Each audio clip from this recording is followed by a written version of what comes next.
It is November 1943, and the man in the trench has stopped breathing. Not because he is dead, because he is listening. He is a Gefreiter, a lance corporal, 19 years old, from somewhere outside Cologne. He has survived Stalingrad's outer perimeter.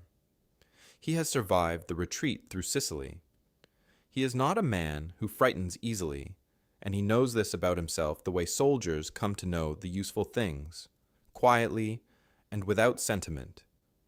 He is posted at a forward listening position in the Apennine foothills, 50 meters ahead of the main German line, in a scrape of earth that smells of wet chalk and other men's fear.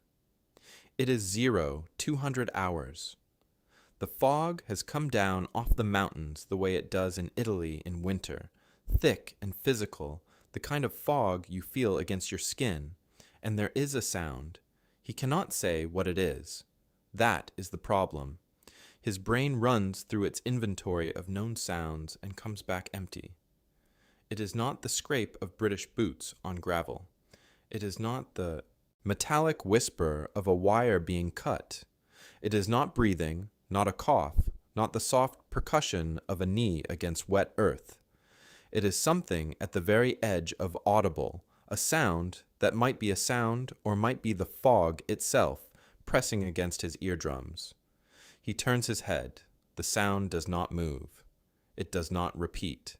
It simply exists for a moment, and then it does not exist. He tells himself it was nothing. He tells himself the Italians had cats everywhere before the fighting came through, and some of them survived, and one of them probably just moved through the brush. By the time you hear them, it is already over. In the morning, they found him. Throat cut, rifle still slung across his back. His hand was on his whistle. He had not blown it. Whatever he heard or didn't hear, the action was already inside his reaction time before he processed what was happening. The NCO who filed the report was an experienced man, a Feldwebel who had written hundreds of contact reports. He used standard language for everything: caliber, direction, number of rounds, estimated enemy strength. For this one, he used one word: Gurkhas. This is the story the Wehrmacht never wanted to write down. But they wrote it down anyway, because armies run on paperwork, and even fear leaves a paper trail. The German military machine that arrived in the Mediterranean theater by 1943 was, by any objective measurement, the most technically sophisticated ground combat force in the world. German infantry doctrine, rooted in what they called Auftragtaktik, trusted junior leaders to make independent decisions in support of broader objectives. Combined arms coordination between armor, artillery, and infantry was more fluid and responsive than anything the Allies could match in the early years. German weapons technology was in many areas genuinely superior. The MG-42 machine gun, which German units fielded as their primary squad automatic weapon throughout the Italian campaign, fired at a cyclic rate of approximately 1,200 rounds per minute. To give that number some texture, that is roughly double the rate of the British Bren gun. American veterans described the sound of the MG-42 as a piece of canvas being torn at high speed. It was not a sound that inspired comfort.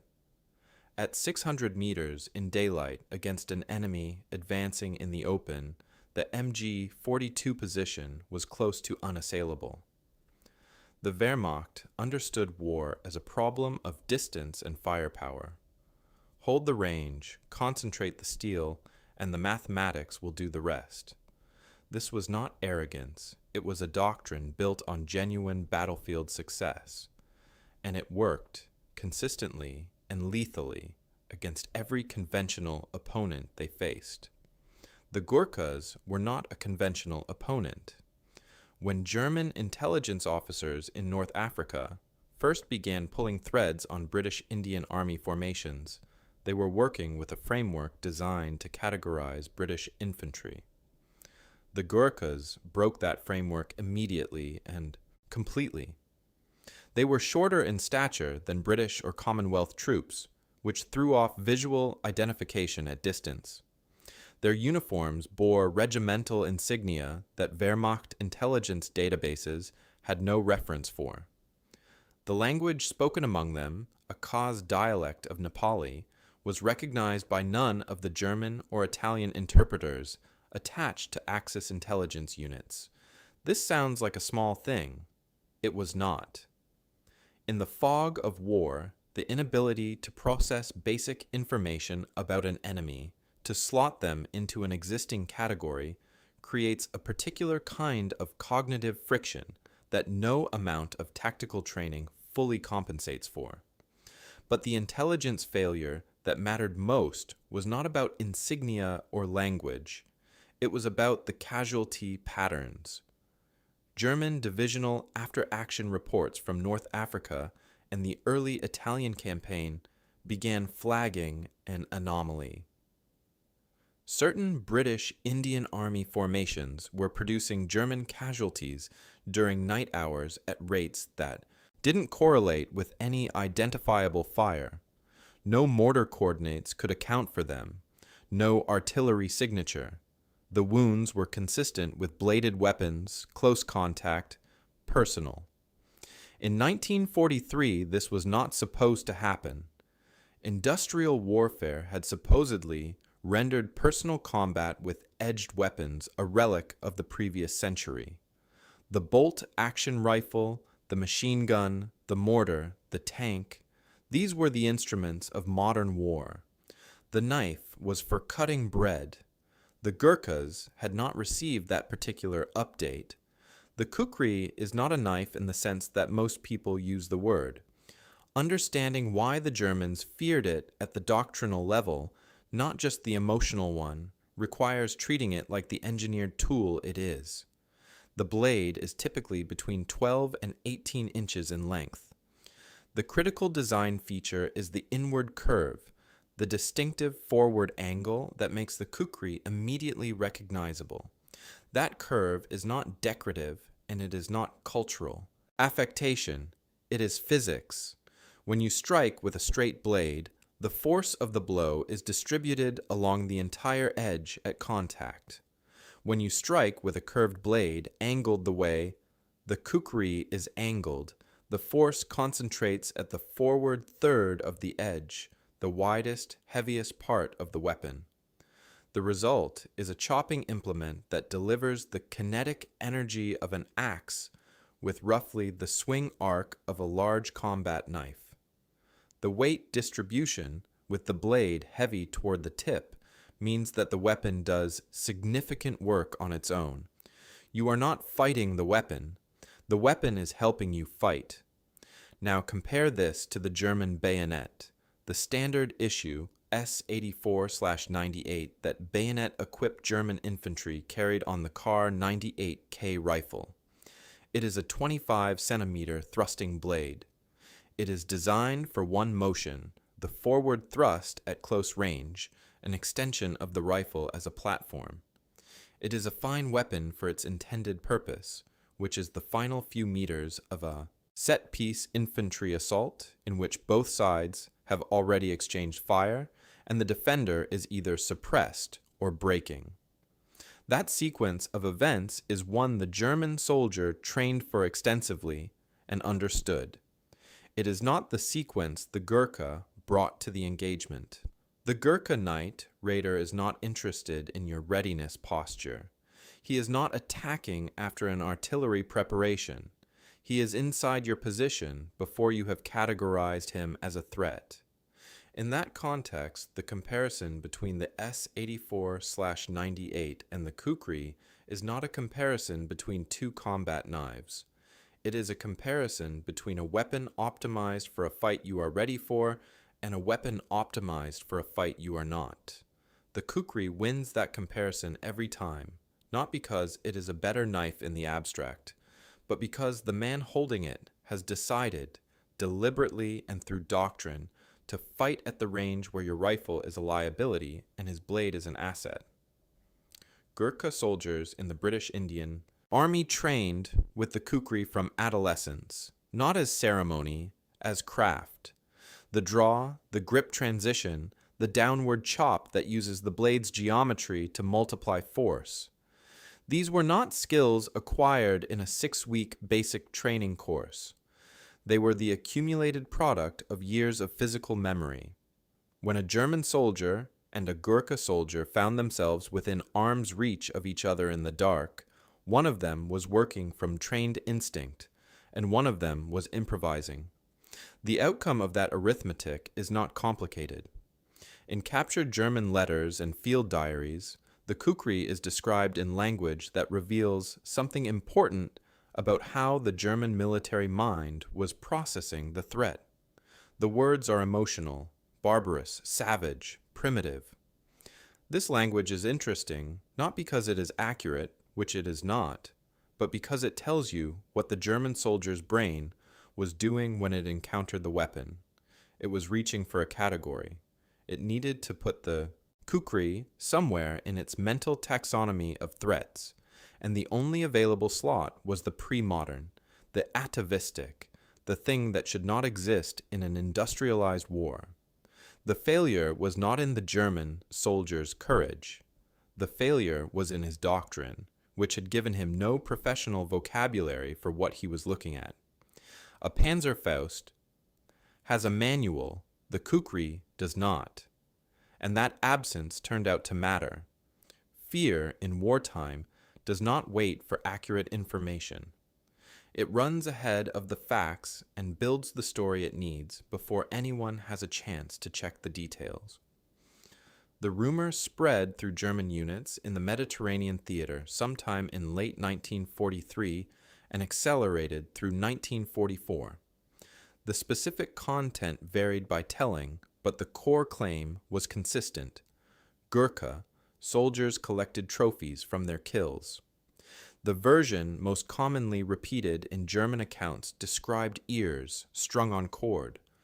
The version varied in its details, but was uniform in its emotional function. Whether it was true, and the historical record on this point is genuinely murky, it did not matter in the way that military planners might wish it mattered. What mattered is what the rumor did. It traveled faster than any official intelligence bulletin. It crossed unit boundaries. It preceded the Gurkhas into positions they had not yet attacked.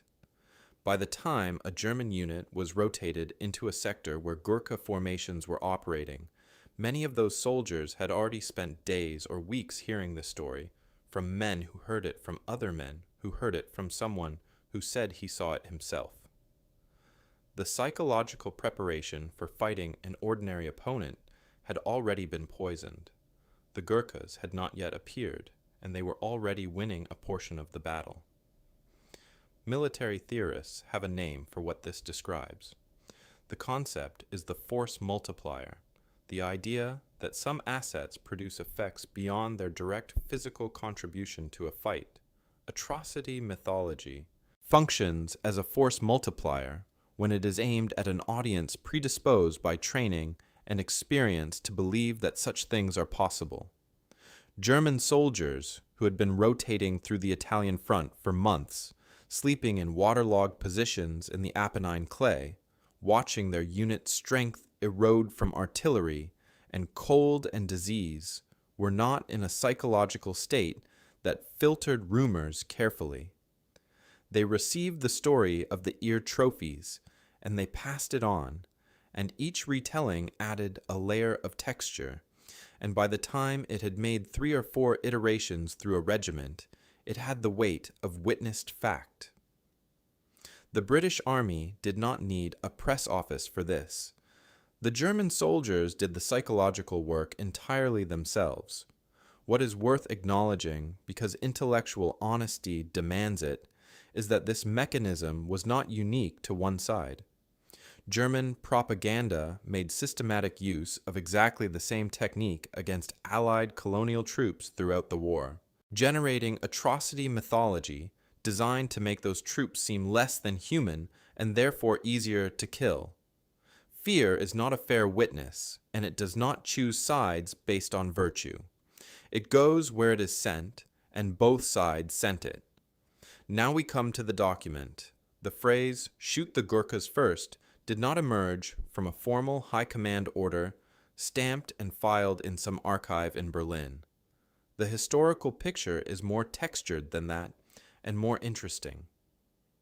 What the evidence shows, drawn from post-war interrogations of German officers, captured unit operational orders, and the accounts of veterans from both sides, is the emergence of a standing operational instruction that circulated through experienced German NCO networks in the Mediterranean theater, with the weight of command doctrine, even though it never formally achieved that status.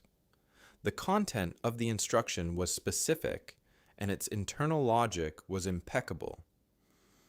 If your unit is holding a defensive position and it comes under assault from a formation that includes Gurkha soldiers, those soldiers are your priority targets. They are engaged at maximum range, and under no circumstances are they permitted to close within approximately 10 yards of your position. Beyond that distance, your rifle is an advantage. Inside that distance, it is not. Read that carefully, because buried inside that standing order is the most honest military assessment the Wehrmacht ever produced about a specific category of opponent.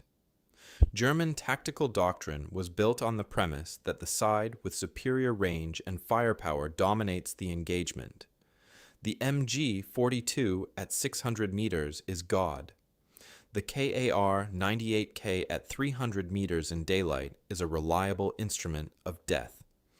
The document acknowledges, with cold specificity, that there exists a distance at which all of that stops being true. 10 yards, 9 meters. The space between two cars parked on a suburban street. Inside that distance, the most sophisticated infantry force in Europe had issued what amounted to an admission: we cannot guarantee the outcome. Let us look at the mathematics the directive is implicitly describing. A Gurkha soldier in peak physical condition, covering 10 yards at a sprint, crosses that distance in roughly 1.5 to 2 seconds. A German soldier holding a Kar-98K, raising the weapon from a ready position to target acquisition, accounting for the physiological effects of combat stress on fine motor control and reaction time, requires a minimum of 1.5 seconds to fire a reliable shot.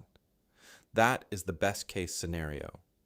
It assumes the German soldier has already identified the threat, already acquired the sight picture, and is executing from a position of readiness, under the conditions of a Gurkha night infiltration, where the contact is at close range in darkness, after the sentry has already been deceived about the nature of what he is hearing. The realistic fire-to-effect time is considerably longer. The directive is not a statement of fear, it is a statement of physics. The Germans wrote the survival manual in blood because the physics gave them no other option. By the time you hear them, it is already over. The German defensive architecture in Italy was a masterpiece of engineering applied to geography. The Winter Line, the Gustav Line, the positions around Monte Cassino, these were not improvised. German combat engineers had studied the terrain and built fighting positions that maximized the advantages of distance and prepared fire. Pre-registered mortar coordinates covered every approach. Machine gun positions were sited for interlocking fields of fire, meaning that any enemy attempting to advance was caught not just by one MG-42, but by the converging fire of multiple positions. Barbed wire entanglements were positioned to channel attackers into kill zones. The entire system was designed around one assumption: the enemy will attack from out there, and we will kill him before he gets here.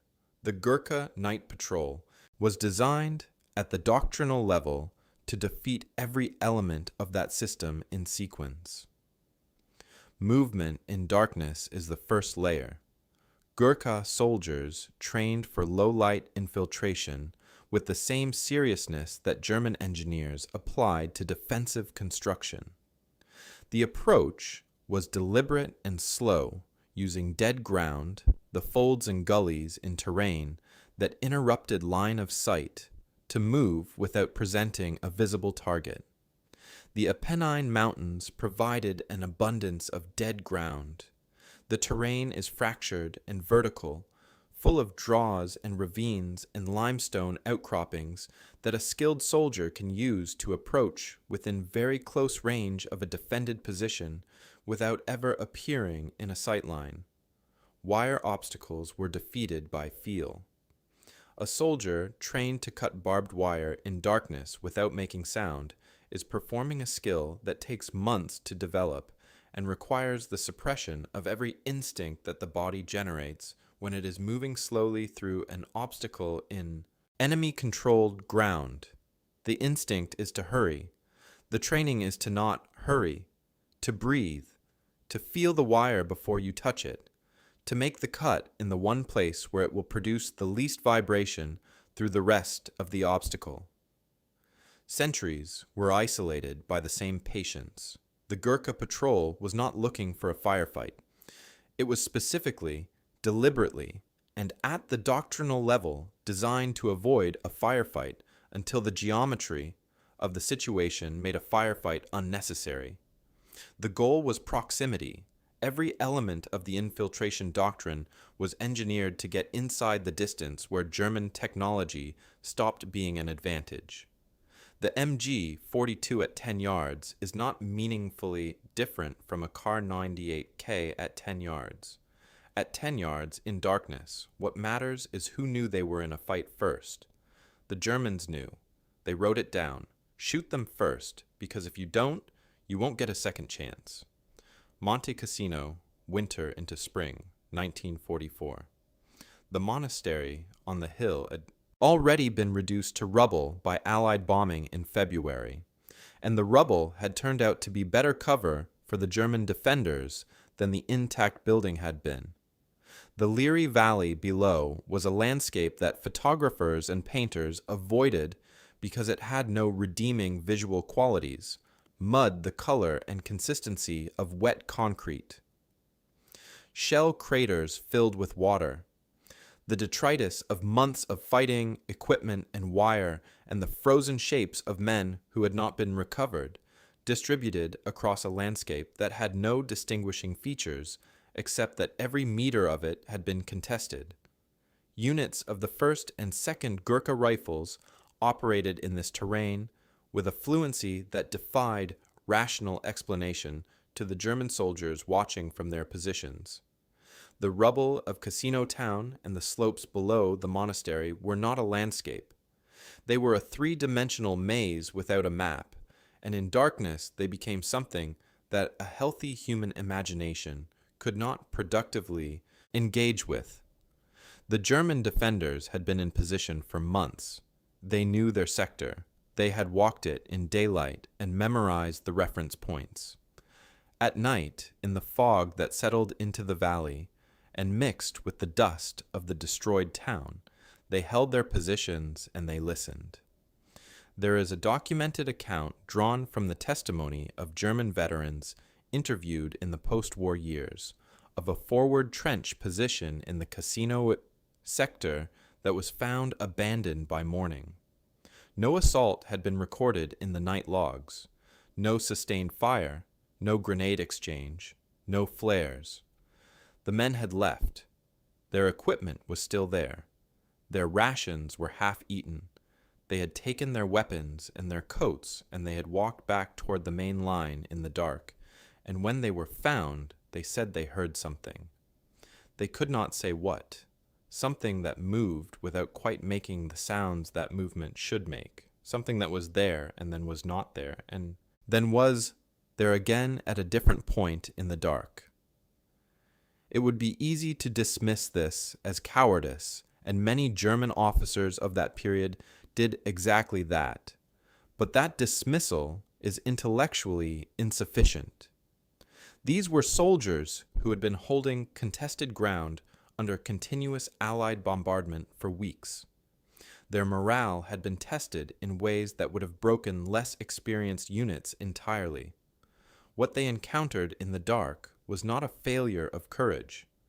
It was the specific, calibrated product of a form of psychological warfare that the Gurkhas had been running, intentionally or not, since the first rumors began moving through the German lines. The Gurkhas didn't break them with a charge. They broke them with presence. With the knowledge, resident in those men since the first stories reached them, that there were soldiers in the dark who were better at the dark than they were. That whatever sound they heard, however faint, however ambiguous, might be the last sound they processed before the geometry of the situation moved inside their reaction time. By the time you hear them, it is already over. In 1942, Adolf Hitler signed the Commando Order. The historical and legal record on this document is unambiguous. It directed German forces to execute Allied commando and special operations personnel upon capture, regardless of whether they were in uniform. It was a war crime. German officers who implemented it were prosecuted at Nuremberg. These are facts without dispute. What is less often discussed is what the order reveals about the institutional psychology of the Wehrmacht at the command level. When a military command structure responds to a category of soldier by ordering their summary execution rather than processing them through normal prisoner of war channels, it is making an admission. It is saying that these soldiers, once captured and alive, represent a problem that the normal system cannot handle. They are too capable, too dangerous. The information they might provide in interrogation is less valuable than the liability they represent as prisoners who might escape, who might communicate, who might do something unpredictable and lethal even in captivity.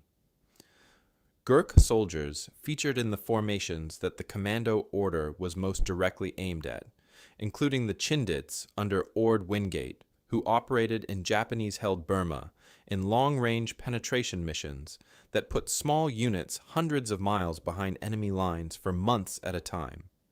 The commando order was the Wehrmacht's institutional confession that it had encountered a category of soldier for which its existing doctrine, its existing prisoner handling procedures, its existing threat assessment framework was structurally inadequate. The moral weight of this is real, and it should be named clearly. The order was used to execute Allied soldiers, including men who died not in combat, but as prisoners after they had been rendered helpless. The fear was genuine, that the response was criminal. Both things are simultaneously true, and military history that does not hold both things in the same frame is not doing its job. Pull back from the individual trench, from the individual patrol, from the abandoned ration tin and the half-eaten bread, and look at what this story describes at the level of military theory. The German Wehrmacht was built on the conviction that modern warfare was a problem of industrial application. Mass, firepower, combined arms coordination, technological superiority, these were the variables that determined outcomes. The MG-42 that fired 1,200 rounds per minute was not just a weapon, it was a philosophical statement about how war worked. The Tiger tank that could reliably kill at 2 kilometers was not just armor.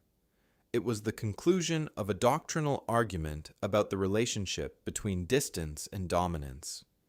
The entire edifice of German tactical thinking rested on the premise that the side which could project lethal force at greater range would, in the long run, prevail. The Gurkhas did not share this premise.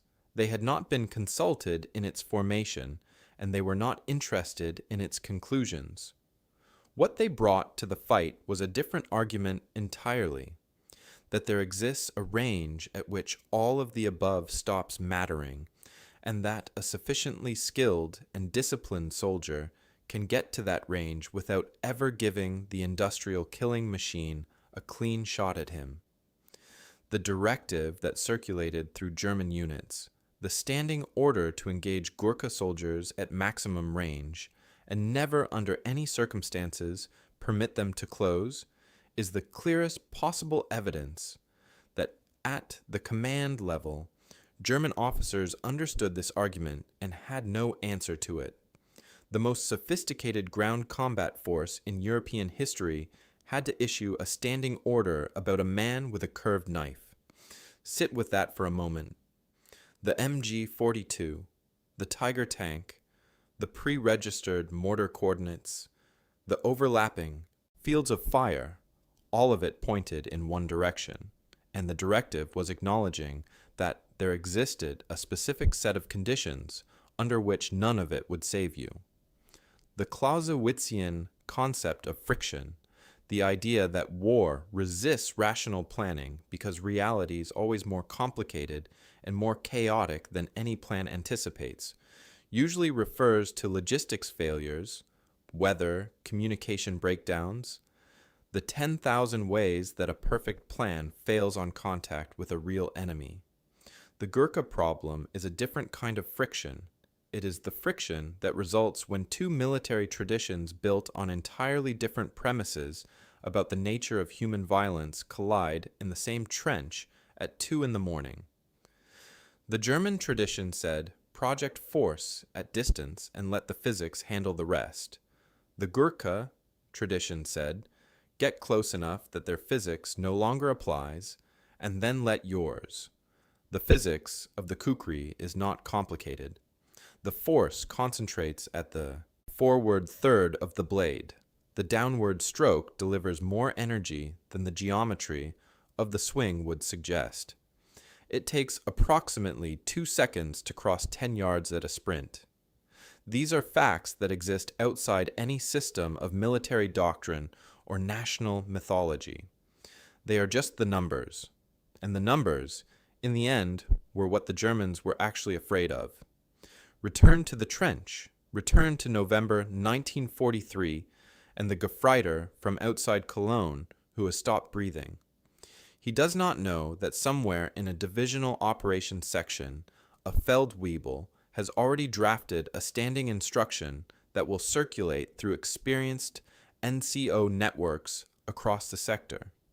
He does not know that the instruction will be read and reread and passed on in the shorthand of men who have already learned from the casualties of other men. He does not know any of this because the instruction exists because of men like him, because of the reports filed after mornings when the forward positions yielded bodies that made no sense, because fear, when it is specific enough and consistent enough, eventually becomes doctrine. The captured directive, the standing order that the Germans wrote not in one document, but in the accumulated paper of 100 after-action reports and 100 more casualty notifications, says something that no quantity of armor plate or artillery shells could unsay. There are forms of human capability that technology cannot outrange. The Wehrmacht built a war machine to fight other war machines, optimized every component for the premise that distance and firepower were the fundamental variables of modern combat, and then encountered an opponent who had decided, at the level of cultural and martial tradition, to operate in the dimension where that premise did not hold. The Gurkhas were not primitive. The Kukri is not a weapon out of time. It is a weapon optimized for a specific range and a specific set of conditions, carried by soldiers trained since youth to create exactly those conditions. The German military mind, for all its genuine sophistication, had decided that dimension of warfare was obsolete. The trench positions in the Apennine fog, the abandoned ration tins at Monte Cassino, the one-word reports filed by NCO